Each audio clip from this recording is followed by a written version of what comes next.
But again, we want to bring in former Homeland Security and Counterterrorism Advisor to President George W. Bush, Fran Townsend. And Fran, we just heard from General Petraeus. A lot of people took that as no boots on the ground, but you're saying there's some information in there that maybe people didn't clearly understand. Right. So what General Petraeus was saying was we shouldn't be in a position where we have to both clear and hold.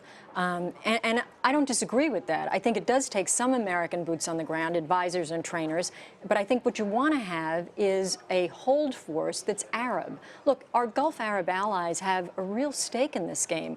ISIS is destabilizing mostly in the region to the governments there. And so, as I was saying earlier, you've got very capable Jordanian and Emirati forces. We've seen the Emiratis, frankly, deploy an offensive force forward in Yemen for the first time very effectively. And so they've got the capability to do it. We ought to lead a coalition. We ought to help them clear. But it ought to be the Gulf Arab allies' responsibility to hold. Does it introduce another layer of risk, though, when you introduce yet another force into Syria? Charlie Daggett earlier this morning described for us just how crowded the skies over Syria have become. You have all kinds of rebel groups. You have the Syrian army. You have ISIS. You have the Russians there, and now we're talking about a clear and hold force.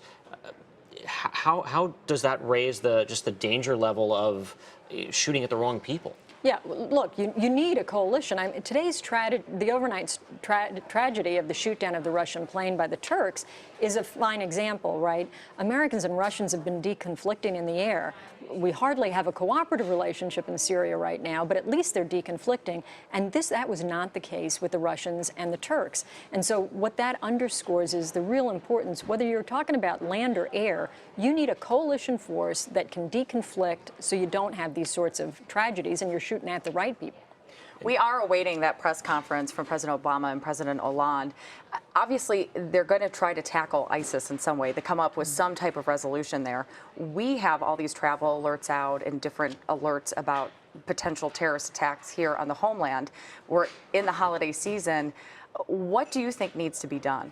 Well, you know what, look, having been somebody in the government who used these same sort of phrases, no specific incredible threat, I will tell you, there was no specific incredible threat the day before 9/11. There was no specific incredible threat in Paris the day before the tragedy on the 13th.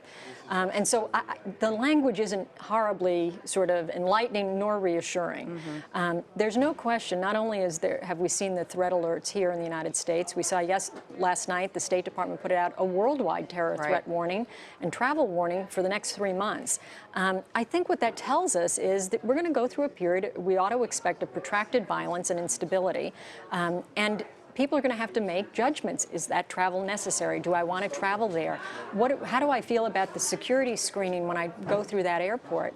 And I think Americans and folks around the world, frankly, are going to go through a period of anxiety because of the threats that are clearly out there. Are you talking about travel just overseas or even domestically? People need to think about that. I don't worry about travel here in the United States. Look, nothing's perfect. TSA, we've seen all the stories about TSA missing things, but I will tell you that the screening here in the United States is better than anywhere in the world, and it's certainly more comprehensive.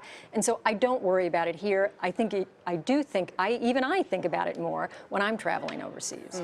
Can we talk about preparations for security around the holiday? I was struck last night. I went into a store here in New York, and I was greeted not by an employee, but like 5 NYPD officers standing at the front door. Clearly, there's been an effort here in New York to ramp up protection and officers around soft targets. But there are a lot of soft targets in this country. Right. And so the idea behind that sort of presence that you saw is just having more presence, more police officers around is a deterrent.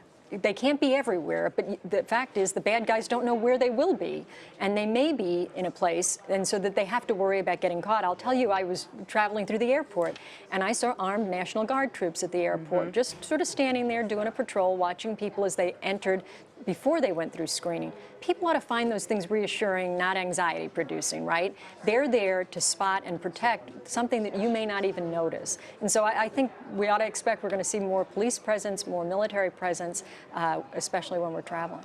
Fran, I talked to a former FBI agent yesterday who told me that it really is also on us that if we see something, we need to say something. Right. How much of a responsibility do Americans have themselves that if they see a backpack in a restaurant that they go and say to the maitre d', hey, what is that? I mean, is that too much, or is... No, because frankly, if every American, you many times over increase the number of eyes looking for an anomaly.